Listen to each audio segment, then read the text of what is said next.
వచ్చింది. మరో వైపున బండి సంజయ్ కొడుకుని మేము అరెస్ట్ చేసాము అని చెప్పేసి పోలీసులు చెప్పుకుంటున్నారు. ఎక్కడ అరెస్ట్ చేశారో చర్లపల్లి అని చెప్తా ఉన్నారు. మూడోది బండి సంజయ్ గారి నేనే నా కొడుకుని పంపించాను పోలీస్ స్టేషన్కి అని చెప్తా ఉన్నాడు. అంటే ఆయన పంపించేంత వరకు పోలీసు ఆయన అరెస్ట్ చేయలేదు.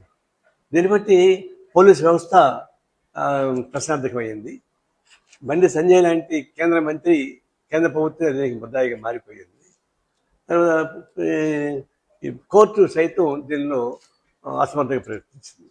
ఎందుకంటే ఒక ఉదాహరణ ముగ్గురు ఇప్పుడు ఒక సంఘటన జరిగిన తర్వాత పోక్సో కేసు పెట్టారు. పెట్టినప్పుడు అరెస్ట్ అయిన ఉంటే ఇది గొడవ ఉండేది కాదు. ఆ విషయం రాష్ట్ర ప్రభుత్వం కూడా తప్పు చేసింది. ఏమి ఎవరెవరినో ఎన్కౌంటర్ చేశారు, నేను ఎన్కౌంటర్ చేయమని చెప్పలే. కానీ బండి సంజయ్ కొడుకుని అరెస్ట్ చేయడానికి పోలీసు చేత కాలేదా? 10 టీంలు పంపించామన్నారు. ఆ 10 టీంలు ఏమైనా గోల్డ్ తీసుకుంటున్నాయా? ఇదంతా లాలూచి కుస్తీ కదా ఇదంతా. సరే బండి సంజయ్ నా కొడుకు తీసుకోవాలని చెప్పేంతవరకు పోలీసు అరెస్ట్ చేయలేదంటే, పోలీసు అరెస్ట్ చేసినాక మేము ఇంకెక్కడో అరెస్ట్ చేసామని చెప్పుకోవడం అంటే ఏదైనా డొల్లతనం కదా. ఇప్పుడు 3 వ్యవస్థలు నిర్వీర్యం అయిపోయేటువంటి పరిస్థితి వచ్చింది.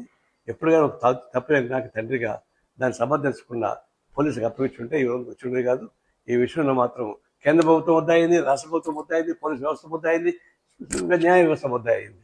దాని విచారకరం. ఈ వెంటనే తగిన చర్యలు తీసుకుని చెప్తాం.